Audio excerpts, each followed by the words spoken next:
Good afternoon, pepper lovers, and welcome back to another episode of Eating with Isotope. This is the third video I'm filming back to back, so it's a little bit jarring having to keep saying that. But yeah, nevertheless, welcome back. Today we've got an exciting pepper. Pretty sure I say that every single time because every pepper is exciting to me. You know, that kind of magic never really dies. I think growing peppers is such an enjoyable experience, and you know, getting to eat them every time it is exciting because it's something new, something different. And with that in mind, Melocoton. Interesting pepper. I think I got the seeds from this from Goral chili, I believe. It certainly looks like a very nice pepper. It's Capsicum bactum.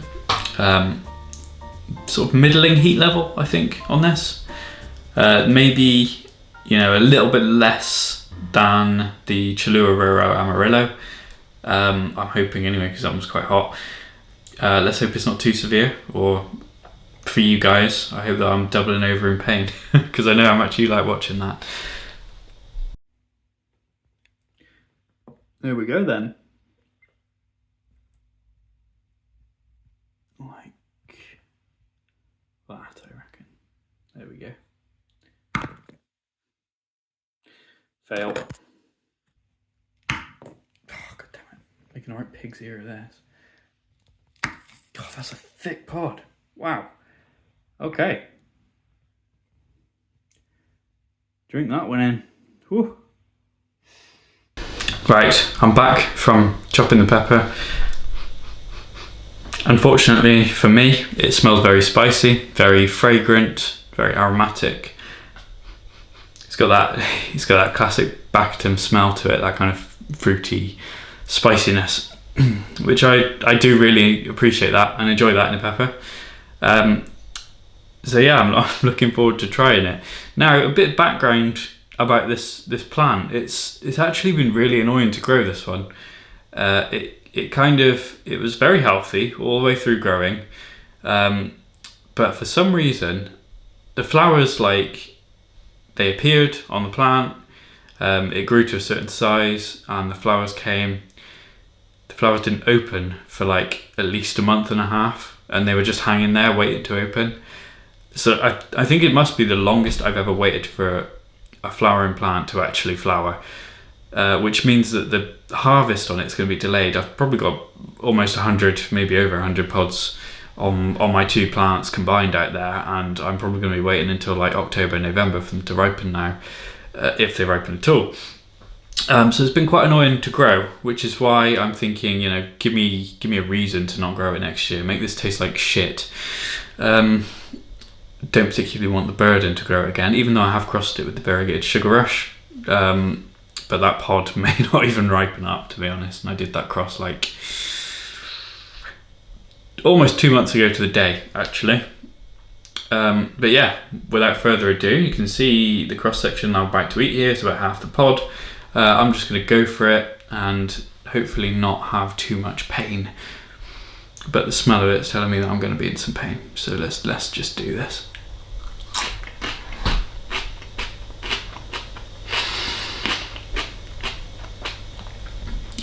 Ah, it's good.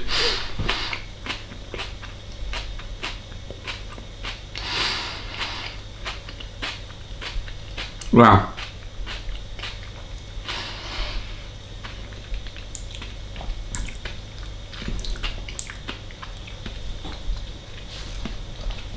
Okay. It's a hot one. Ooh. You know what? Never have I changed my mind so quickly about pepper. Oh.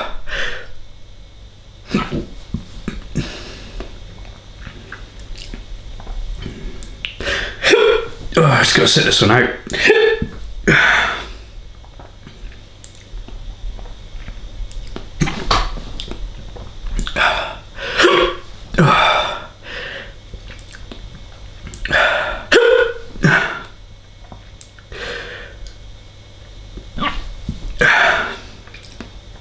The hiccups are the worst bit of this. It's not actually that bad. The heat is really good. God. I don't know why my body's like overreacting like this. It's not hot.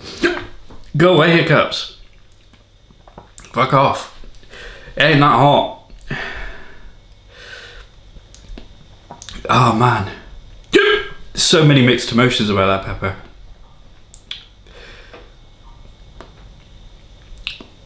Sorry, I'm just waiting for the hiccups to go so I can talk about it. You can see a tear rolling down my cheek. It is quite a stinging burn. Let me gather my thoughts on that one for a sec.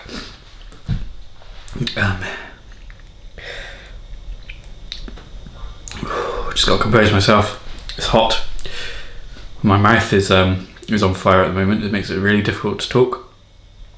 Okay, let's go through what happened. So I was chewing it, and that typical Melocoton flavour came through. You know, they're like really. I blew a bubble from my mouth. Fantastic. But yeah, that classic fruity Melocoton flavour, kind of like pimento barrado Ribeiro. Lovely tropical flavour. You can't get that from a Chinense. You cannot get that from any other species. It is by far the best taste. But yeah, that kind of stuck in my mouth for a little bit. I was like, damn, this is a good pepper. And then after a second or two, I got the other side of Melocoton. I've talked about this with a few different people before. But what I mean by that other side of the Melocoton is like, it's almost like you're chewing on an apple skin of a green apple. You know, it's bitter, and there's sour notes in there that really don't agree with my palate. I think some people must enjoy that because the pepper peach is like that, from my experience. You know, it can be quite bitter, and I think that's why there might be a divide on people on Melocotons. Some people really don't like that kind of apple peely taste. I'm one of those people. That pepper though, it had both. It had that lovely fruity burst, and also that sourness as well came afterwards. And you know what I'm thinking? The skin on that was quite tough. So I'm wondering whether that's compounds produced in the pepper's skin, which make it taste like that. And that kind of fruitiness comes more from the placenta. It's an interesting theory. I'd be very happy to find out either way. You know, if people know, then pop it in the comments. Overall, I'm going to say that was a good pepper experience. My body reacted in an unexpected way to that. It was not hot. It was less than 30k, easily less than 30k. But really quite delicious as well. For that reason, I'm glad that I crossed it with the variegated sugar rush, because getting some of that fruitiness into the sugar rush is definitely going to improve the flavour a bit. Because what I found with the sugar rush is that the sweetness is impeccable, but that fruitiness is quite missing, I found anyway. So it'd be nice to get that in there, and maybe get some different shapes as well. But yeah, that was a very nice tasting pepper actually, minus the sourness. But that could have just been the individual pod that I picked. You know, these things are quite volatile. Yeah, I'd definitely recommend growing that one actually. I'm not sure how many seeds I'm going to collect for that particular variety this year, because like I said, it was very delayed. Both plants did exactly the same thing, so I'm convinced it's a genetic thing rather than environmental. One of my plants is out in the front garden, the other one is in the back garden. They're both quite different climates. The back garden is quite windy, front garden is quite open. Front garden gets more sun. It's pretty prime, it gets full sun basically most of the day in the summer. It gets nice direct heat. But yeah, they both kind of did the same thing, so I'm going to assume it's a genetic trait. One thing I did notice while I was eating it as well is that the heat kind of started on the roof of my mouth, very quickly radiated to like my throat, and it kind of did that thing that ginger does when you eat that, and it kind of just glows throughout your whole throat.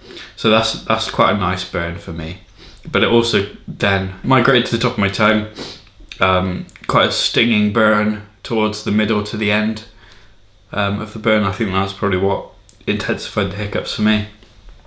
Definitely just a pain response from my body, just completely overreacting to the actual level of heat of that pod. So I'm not gonna lie to you. It wasn't like a super hot. I think most people could probably build up to that if they wanted to. You know, it's not unachievable. But yeah, thank you very, very much for watching, everyone. I'll have seeds for that in my shop, hopefully at the end of the season. But yeah, hope you enjoyed, and I will see you in the next video.